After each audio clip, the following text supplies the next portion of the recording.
새날 만에 아주 특별한 인터뷰. 오늘은 안규백 국회 내란 국조특위위원장 나오셨습니다. 어서 오십시오. 네, 반갑습니다. 예, 네. 처음 나오셨어요?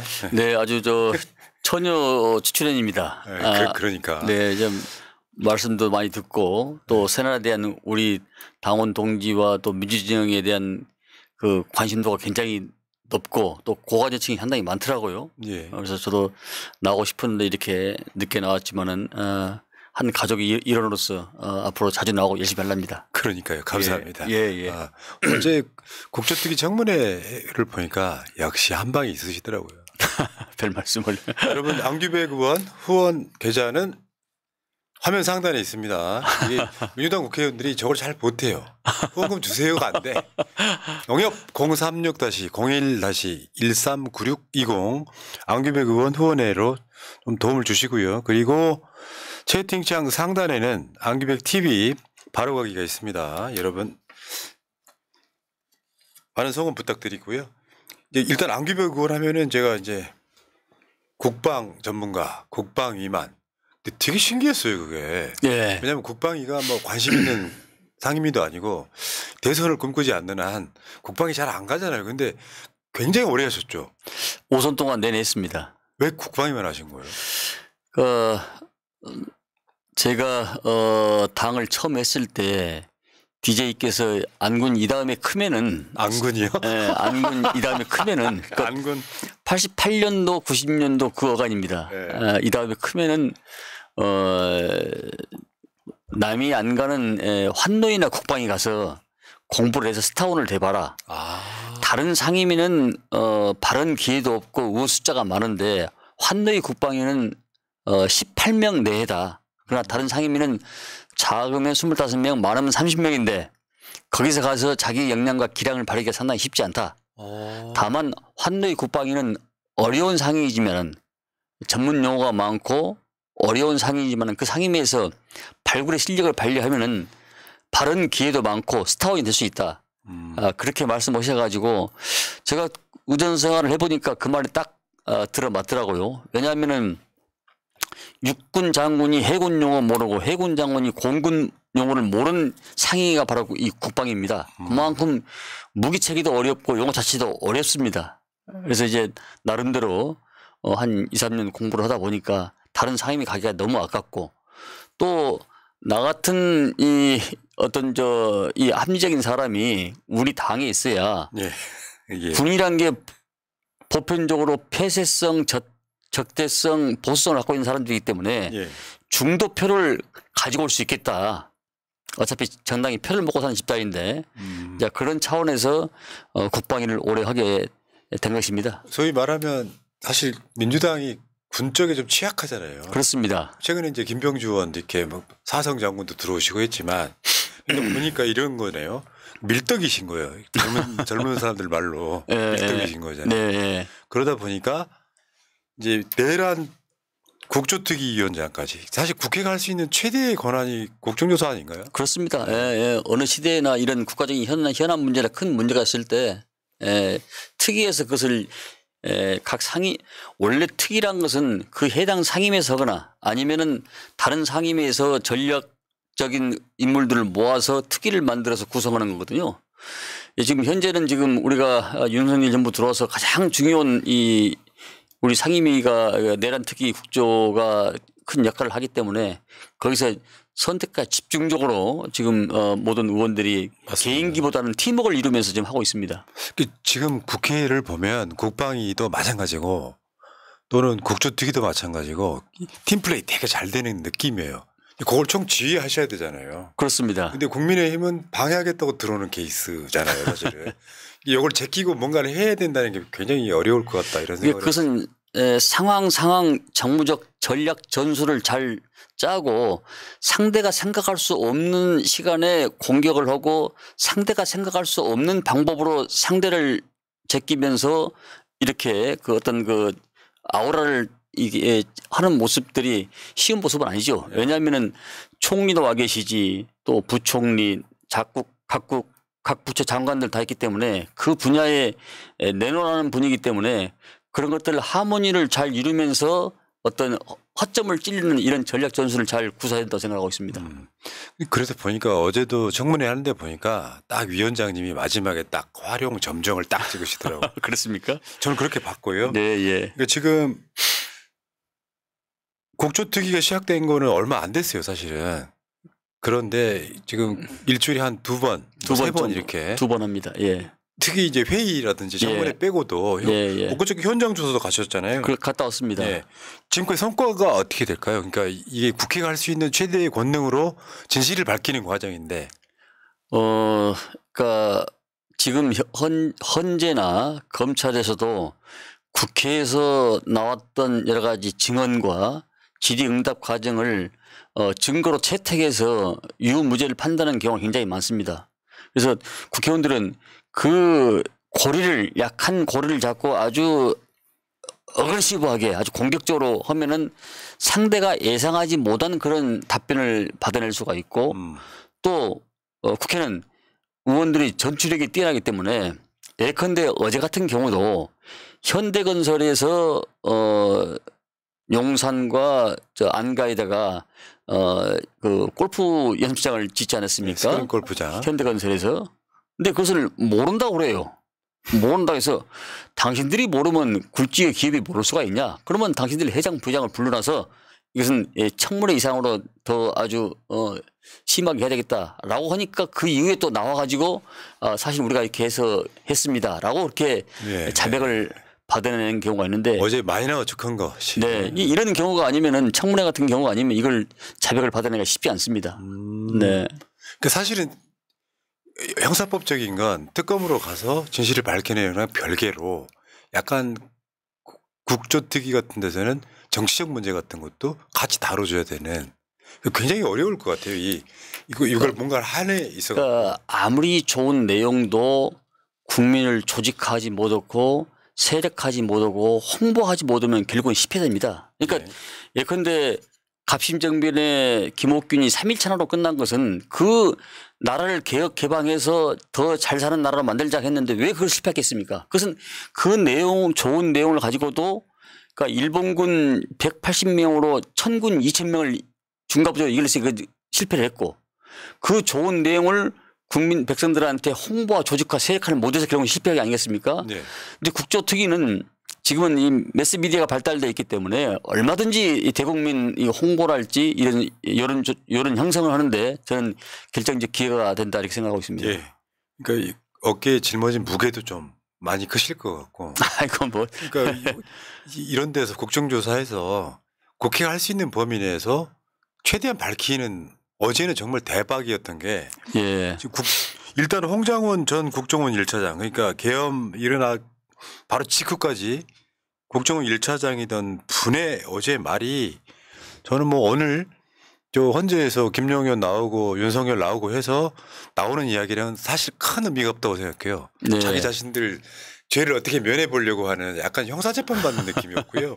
어제 그 홍장원 전 국정원 1차장이 했던 말 대통령이 싹 다 정리하라 지시했다. 요거는 그냥 국조특위에서 실제로 현장에서 그 언론 보도랑 상관없이 엄청난 영향력을 갖는 거잖아요. 그렇습니다. 예. 그 그러니까 저는 그게 퀘스천 마크인데 왜 피고인 윤석열 내란 수괴가 조태용 그 국정원장한테 지시를 안 내리고 홍장원 차장한테 지시를 내렸을까 그 의문이 아직 풀리지 않았습니다. 제가 추론컨대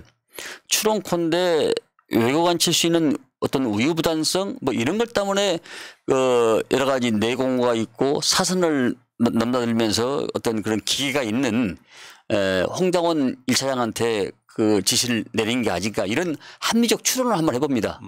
어제 저는 어제 처음 봤습니다. 홍장원 차장을 처음 봤는데 홍장원 차장이 사실 사람을 판단할 때는 컨텐츠 내용도 중요하지만은 태도와 모습에서 그 사람을 평가할 수 있는 건데 제가 딱 보니까 이 내용도 아주 좋고 태도와 모습 그리고 그 옆에 바로 국정원장이 계셨는데 불구하고 그걸 감정 상하지 않고 어떤 선을 지키면서 하는 그런 모습들이 저분은 상당한 그 내공과 역량이 대단한 분이구나 이게. 예. 이른바 실현 서판이 갇힌 분이구나 이런 판단이 딱 쓰더라고요. 그러니까요. 그래서 제가 전략 전술을 잘 나름대로 구사를 해서 마지막에 이제 두 분 불러가지고 서로 상반된 내용인데 이 내용에 대해서 두 분이 있는 마지막 지수를 해봐라 해서 그렇게 해서 했던 것입니다. 그러니까 어제 꼭지 따신 거예요. 그래서. 그렇습니까? 근데 그거 딱 보니까 사실 헌법재판소에 나오는 윤석열 모습과는 오히려 홍 장관이 훨씬 더 제대로 된 보수처럼 보였던 그런 모습인 거고. 그리고 이미 수사로 결과로 나온 것들이잖아요. 이게 3인 성호도 아니고 굉장히 많은 관계자들이 예를 들면 저 뭐 국회에서 누구를 문을 부시고 들어가서도 끄집어내라라든지 지금 홍장관 이 문제는 뭐 이재명, 한동훈 등을 싹 잡아들여라고 지시해서 이게 보니까 말도 안 돼서 이게 나중에 한동훈이 저 국회에서 계엄 뭐 해제하고 나중에 탄핵까지 동참하게 되는데 결정적인 역할을 했던 사람이거든요.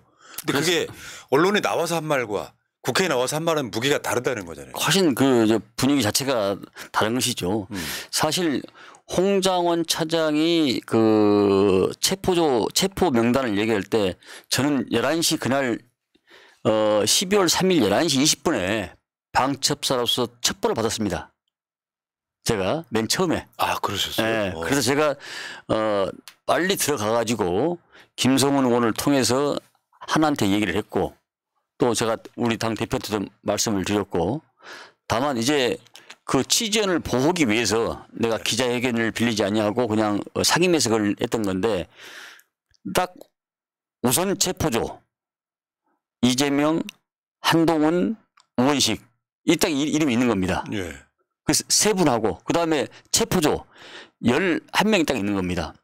그러니까 거기에서 나는 맨 처음에 의심스러운 것이 양경수 저 뭡니까 민노총 위원장입니까? 예. 그분하고 저 김호준 뉴스공장 공장장이 들어가 있길래 굉장히 그때까지도 의아해했어. 이게 맞나? 약간 찌라시처럼 이게 맞나? 이제 좀 시간이 지나다 보니까 이유가 있다. 이유가 있다. 왜냐하면 저쪽 의장이 있고 부의장이 있더라고요. 부의장이 있고 부의장이 있는 것은 국회에 원하는 진행을 막기 위해서 그 의장, 부장이 그 명단이 있었거든요. 근데 그 14명 명단을 보고 확신하게 된 것이죠.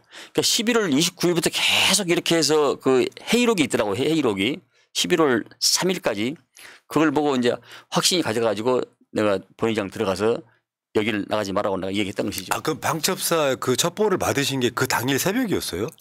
그날 밤 11시 20분이었습니다. 새벽도 아니고. 방첩사에 직접 주진 않았을 거 아니에요? 아니, 메일로 왔죠. 메일이란다. 뭡니까? 카톡으로 왔죠. 카톡으로. 야, 국방이 하신 보람 있네요. 네. 카톡으로 왔죠. 그래가지고 국회 질서 정연하게 대처하는 데 도움을. 그렇습니다. 그렇구나. 그리고 홍장원 차장이 말했던 내용하고 약간 달랐죠. 홍장원 차장은 머릿속에 있었고 저는 카톡 속에 있었기 때문에 그건 정확한 숫자고 본인이 그러네요. 본인이 나중에 아마 수정을 했을 겁니다. 예. 그 첩보 자체도 굉장히 중요한 증거로 쓰이겠는데요? 아마 제출이 돼 있을 겁니다. 야, 우리 의원님 그러셨구나. 그날이요, 그날. 와, 우리는 그때 이게 뭔 일이야 하고 막 유튜브로 방송하고 국회의원들 막 모여라 했는데 숨은 뭔가가 있었네요. 네, 예. 근데 하나 더 아까 말씀하셨는데 현대건설에서 한남동 관저 골프 관련 시설 공사 인정한 거요. 예. 이거 아마 지난달인가 국회 운영위에서 저기 뭐 감사를 해야 된다라고 해서 그게 의결했던 바로 그 사안이기도 하잖아요. 그렇습니다. 와, 근데 이거는 받아내는 스킬은 확실히 국회의원들은 다르대요, 보니까. 제가 그 말을 듣고 거기서 공개적으로 양당 간사한테 대한민국의 굴지 회사인데 이렇게 엉망인 허접한 회사가 있냐 이러면은 CEO가 답변을 못 하면 회장과 부회장이 와야 될 것 아니냐 당장 구인해라고 제가 얘기했습니다. 야, 근데 이것도 굉장히 부도덕한 거잖아요. 아닌 것처럼 계속 그렇게 해놓고 보면 그냥 스크린 골프장이 있었네라는 사실 인정을 해버린 거잖아요. 국가 보안 시설과 국민의 세금으로서 경호처에서 개인의 놀이기구를 만든다는 것은 그것은 정말 후한 무치뿐만 아니라 그 어불성설입니다. 입에 담기가 부끄러울 정도입니다. 놀이기구. 네, 놀이기구. 이게 계엄 국면이 아니라면 엄청나게 큰 뉴스예요 이게. 왜냐하면 부도덕하게 계속 거짓말을 해왔었는데. 아니다고 계속 해왔죠. 야, 그거 보면서 야, 이 사람들은 뭘까 진짜. 계엄도 황당하지만 아까 말씀하신 놀이기구를 거기다가 뭐 사우나도 있고 막 뭐 그랬다 그랬잖아요. 예, 뭐 저 한증만 또 사우나도 있고 이 골프 실내 골프장도 있고. 야, 그러니까 국정조사 특위 청문회가 열리니까 정말 재밌는 거예요. 그것도 우리 쪽 그 예. 위원장이나 예. 우리 쪽 의원들이 더 많잖아요. 예. 그러니까 뭐랄까 밝혀내고 이러는 것도 아까 말한 팀플레이도 있지만 그러니까 저쪽 먼저 뭐 했던 의원이 뭔가 좀 덜 밝혔을 때 그다음 받아가지고 계속 그런 식으로 밝히더라고요. 근데 이제 국민의힘 의원들은 사실상 이 내란 국조청문회를 하기가 어렵죠. 또 나오고 싶지도 않을 겁니다. 나와서 뭔 얘기 하겠습니까? 그러니까 그분들은 보니까 일반적인 얘기만 하고 군 경험상 얘기만 하고 주로 수세적으로 할 수밖에 없는 그런 처연한 모습이었다고 저는 평가를 합니다. 그러니까 자기 시간만 그냥 끌고 그냥 끝나는. 그렇습니다. 네. 이제 그러다 보면 거기서 이제 마을에 나와서 꼬투리 잡아서 약점이 나오는 것이고요. 예. 근데 여기서 이제 진짜 핵심일 수 있는 게 비상입법기구 관련하는 거거든요. 예. 그러니까 실제로 그게 뭐 최상목이만 받았냐. 어제 보니까 외교부 장관도 받았다는 거죠. 그러니까 이게 아마 내란을 규정하는데 굉장히 중요한 핵심적 저는 물증이라고 봅니다. 왜냐하면은 입법기구를 국회를 없애고 통일주체 국민의식으로 또 그 50 때 만든 그 입법보조식으로 말이요. 그렇게 지금 하려는 그런 핵책이었고요. 국회 예산을 끊어버려라. 또 여러 가지 법적 제재를 가해라 한 것은 굉장히 이 헌정을 유린한 중대한 사태고 또 내란의 핵심적 증거가 되기 때문에 이 문제는 굉장히 입증이 지금 돼 있지만은 더 완벽하면은 이게 결정적 스모큰 건이 될 수 있다고 생각합니다. 맞습니다. 그리고 그 페이지가 8페이지면은 합리적으로 1페이지부터 7페이지까지 앞으로 더 있다는 얘기거든요. 그렇죠. 그리고 조태열 씨뿐만 아니라 다른 사람들도 어떤 미션이 다 있을 거란 말입니다. 그러니까 11명, 그러니까 먼저 오신 11명의 장관과 또 뒤에 온 사람들의 역할과 구분이 달랐어요. 접견실에 있던 사람도 있었고 회의장에 있었던 사람도 있었고 다 역할이 달랐습니다. 예, 그런데 신원식 장관 같은 경우는 신원식 장관 아니죠. 안보실장 같은 경우는 그분은 모르고 와가지고 전화 받고 집에서 출발하니까 다 회의가 끝나버린 겁니다. 끝났는데 그 복도에서 만나서 그 찰나에 윤석열 수계가 기자회견 가는 걸 보고 계엄을 하면 안 된다 이렇게 건의했다는 거 아니에요?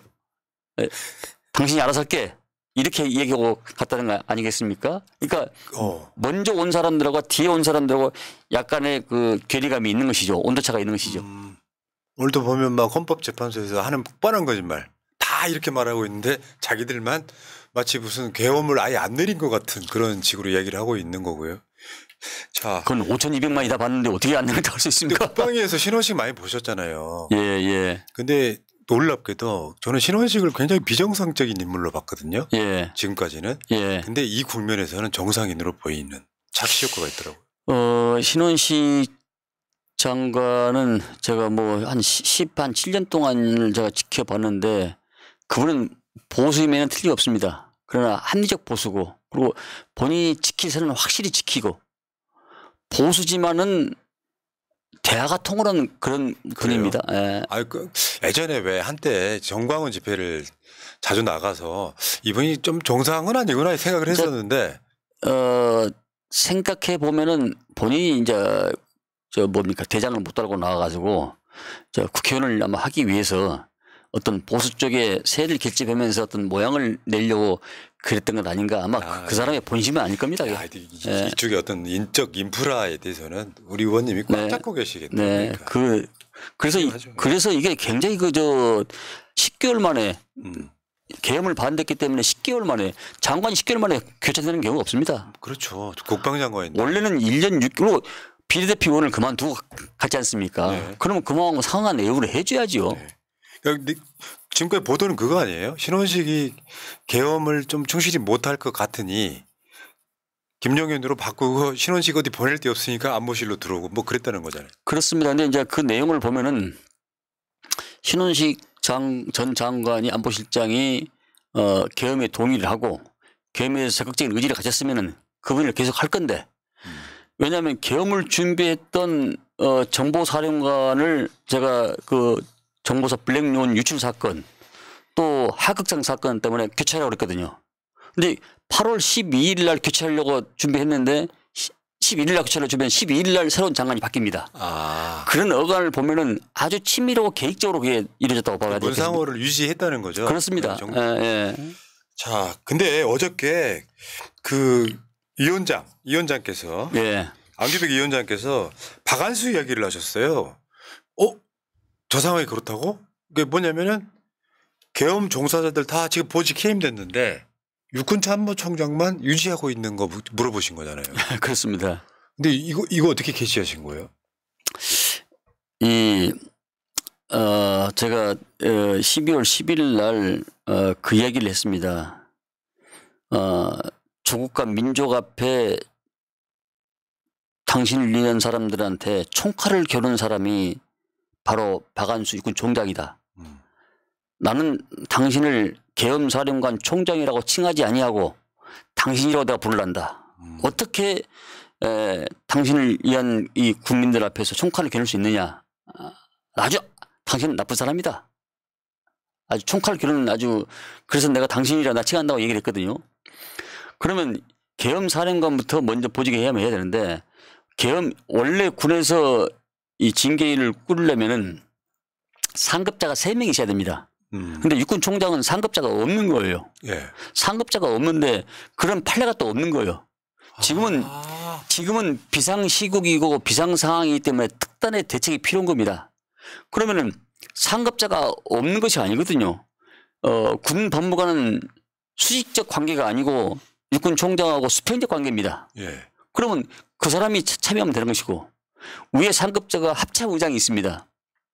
합참의장이 있고 또 차관도 지금 장관 직무 대행이기 때문에 그 사람도 육군 총장이 차관을 만나면은 격리를 합니다. 격리를 하면은 하급자가 상급자 격리하면 수령에 대해서 받게 돼 있습니다. 예. 그럼 그것도 상급자로 구성이 될 수 있는 거죠. 그리고 해군 총장, 공군 총장도 물론 선임자가 육군 총장이지만은 총장의 직제상 평등하기 때문에 그 또한 해군 사성장군, 공군 사성장군도 그 심사위원회 구성이 될 수 있는 요소가 되는 거죠. 그래서 그걸 구성을 해라고 내가 말했던 것입니다. 요거 이제 제가 봤을 때는 경험에서 나오는 캐치라고 생각이 들거든요. 그러니까 아니 다른 사람 다 보직 해임됐는데 육군 참모총장 그대로 있다고? 깜짝 놀랐어요. 왜냐하면 이게 계엄사령관이잖아요. 많은 사람들이 그걸 좀 잘 모르고 있었죠. 네. 네. 야, 근데 의원님이 스토리텔링 대단하시다. 이게 소위 말하면 그 국회 밀떡이시라서 너무 많이 알고 계시는 거예요. 재밌다 이게. 모르는 세세한 부분들까지 이렇게 하고 있기 때문에. 야, 이게 30분 인터뷰로 될 건 아닌 것 같고요. 조만간 한번 길게 한번 모시겠습니다. 그래서 그렇게 했습니다. 바쁘신 분이라. 네네. 뭐 섭외하기가 이렇게 힘들어가지고. 아닙니다. 예. 불러주시면 한 달에 오겠습니다. 그럼 지금 내란 국조특위가 언제까지죠? 12월 13일까지인데요. 이제 구정 세고 2월 달에 지금 2월 4, 5, 6 그다음에 13일 날 마지막이 있습니다. 그때 이제 여러 가지 이제 결의문 뭡니까 종결 채택도 해야 되고 그래서 13일 날 우리 위원회에 그 문건으로 생산 내고 아까 12월이라고 그러셨어요. 아니 네. 2월이죠. 2월. 그래서 통상은 지금 뭐 한 몇 개월 더 해야 되는데 여러 가지 지금 그 헌재 프로세스를 봐서 우리가 먼저 끝내고 헌재가 2월 말 4월 초 이렇게 예상을 하고 있기 때문에 우리가 2월 13일 정도 끝낼 생각을 갖고 있습니다. 예. 그러니까 보니까 엊그저께인가요? 저 국조특위 위원들이 여야해 가지고 여러 군데 방문했죠. 지금 네, 합참, 수방사, 뭐 비의원 이런 데를 방문해서 현장 조사하면 또 뭐 더 나오는 게 있어요?